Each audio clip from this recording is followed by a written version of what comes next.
সরকারের পদত্যাগ, বোর্ড সভাপতি সহ একাধিক পরিচালকের অনুপস্থিতি, বিসিবি প্রাঙ্গণে রাজনৈতিক মিছিল। বিগত 6 দিনে রীতিমতো অস্থির ছিল দেশের ক্রিকেট অঙ্গন। শেখ হাসিনার দেশ ত্যাগের পর নতুন অন্তর্বর্তী সরকার গঠন এবং কাজ শুরু হলেও এখনই শান্ত হচ্ছে না দেশের ক্রিকেট।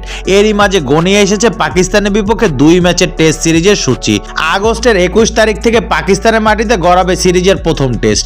চলমান অস্থিরতার মাঝে বাংলাদেশ দলকে আগেভাগে দেশটিতে যাওয়ার আমন্ত্রণ জানিয়ে রেখেছে পাকিস্তান ক্রিকেট বোর্ড। সেই আবেদনে সাড়াও দিয়েছে বিসিবির বর্তমান নীতি নির্ধারকরা। 17 আগস্টের পরিবর্তে 12 আগস্ট রওনা দেবে বাংলাদেশ দল। বিসিবির একটি সূত্র বিষয়টি নিশ্চিত করেছে।